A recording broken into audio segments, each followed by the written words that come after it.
Do you remember when Nokia was the top banana in the land of mobile phones? Ah, Nokia, a name that once rang louder than their iconic ringtone. Remember the one that could wake you up from a 3-year coma? Yes, that was the legendary Finnish tech tycoon's calling card. In the late 90s and early 2000s, a Nokia phone in the pocket was a badge of honor, like a shiny Pokemon card. This was not just because you could use it to call home, but also because it was practically indestructible. It could survive a nuclear blast, would probably still have 1 bar left. As the unchallenged monarch of mobiles, Nokia had a bigger fan base than any 90s boy band. They were the Elvis Presley handsets, and their unique ringtones could have won a Grammy. But as the saying goes, pride comes before a fall, and Nokia was too proud to join the smartphone conga line.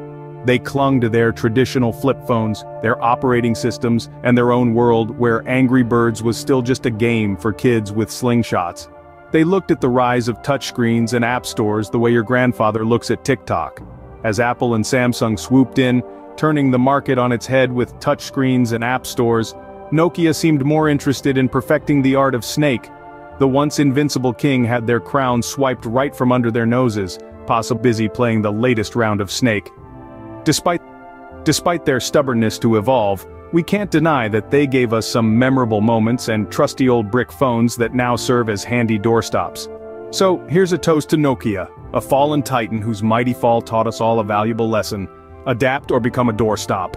Ever wonder, hey, where did Motorola scoot off to? There was a time when Motorola was the big kahuna in the mobile industry, the head honcho, the top dog, well, you get the picture. They were the fearless Columbus of the mobile world, unveiling some of the maiden voyages into the waters of mobile phones. Their Razr series, for example, was the Elvis of mobiles, shaking up the industry with its clamshell design trend in the early 2000s. But as the mobile world morphed into a landscape of sleek touchscreens and smart alecky AIs, Motorola started playing hide-and-seek. The leap from press button receive call to accidentally like your ex's Instagram post from 3 years ago came as a surprise, and Motorola was left panting in the dust behind the smarty pants tech giants like Apple and Samsung. In a last-ditch effort to save face, they tried to spice things up with their modular Moto Z series, hoping to slap the competition with a, "Hey, look at me now." But it was about as effective as bringing a plastic spoon to a gunfight. The market share they lost was like a runaway train, and Motorola was left at the station eating its dust. In the end, Lenovo swooped in like a knight in shining armor, or was it more like a vulture circling a limping gazelle?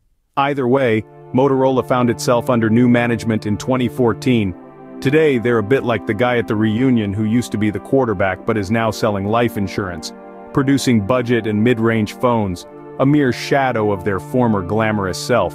Motorola, once the prom king, now just another face in the crowd. So here's a toast to Motorola, the pioneer who blazed trails and then, well, got a bit lost. Remember when HTC was the techno wizard everyone wanted at their house party? Once upon a time, HTC was the cool kid in the tech neighborhood. Famous for their high-tech wizardry and innovative style, they were the ones setting the party on fire.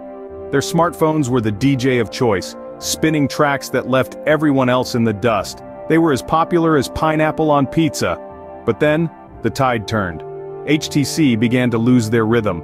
The tech dance floor got crowded, and other smartphone companies added some fresh moves. HTC's dance routine got a little stiff, and their smartphones, once the life of the party, began to look like the wallflowers at a prom. Despite their best efforts to keep up with the Joneses, HTC's party invitations started to dwindle. The company that used to be the life of the tech party was now struggling to get past the bouncer. They had transformed from a world-class party animal to a company desperately trying to catch the last call. And so we end this tale with a chuckle. HTC, once the techno wizard everyone wanted at their house party, is now sitting home on a Friday night. Sony, the reigning king of mobile tech, was just out there, chilling. Suddenly this new kid on the iPhone made its entrance. The year was 2007, and the world of mobile phones was about to get a serious makeover. Think of it as the Extreme Makeover, Mobile Edition. The iPhone, Apple's brainchild, danced onto the scene like a contestant on a reality TV show, redefining the mobile landscape like nobody's business. Before the iPhone, mobile phones were just that. Phones. They were like that grumpy uncle at family get-togethers, only good for communication and nothing else. Then came the iPhone with its shiny touchscreen interface, a built-in iPod that made other music devices feel like an 8-track player, and internet capabilities that made competitors look like they were running on dial-up. And let's not forget the App Store, another brainwave from Apple. It was like a supermarket of apps, turning your iPhone into a Swiss Army knife of productivity and entertainment. Just imagine a world where you could download an app to help you find your car in a parking lot, or one to turn your phone into a flashlight or even a mirror. Revolutionary, right? The iPhone didn't just raise the bar, it created a new one, probably somewhere on Mars. It was like a smartphone rave party that took the world by surprise. The iPhone changed everything. It reminds us of Jobs' presentation. It truly did change everything, and that's no joke, folks. Well, it's looking like a lonely planet out there in the mobile industry with only Samsung and Apple left to keep each other company. The world of mobile technology has shrunk down to a two-player ping-pong match, with Samsung and Apple smacking the ball back and forth. Samsung, the heavyweight champ of hardware, is like that friend who always insists on bringing more snacks to the party than anyone could possibly eat. And then there's Apple, the software wizard, pulling rabbits out of hats with a homegrown ecosystem that has us all spellbound. Samsung's skill in hardware production is like a baker's knack for creating perfect pastries, shiny, sleek, and oh so tempting. Meanwhile, Apple's mastery of the software realm is like a Broadway director's ability to stage a show that's so flawless, you can't help but give a standing ovation. But hey, what happened to the rest of the crew? The ex-kings of mobile and those who pulled a disappearing act? Their hiatus has left a comedy void more profound than a sitcom without a laugh track. It's left us with a mobile industry that's less diverse than a boy band lineup, stifling innovation and leaving consumers rifling through the same two options like a broken vending machine. The mobile industry has transformed into a survival of the fittest, where only the buffest tech titans survive.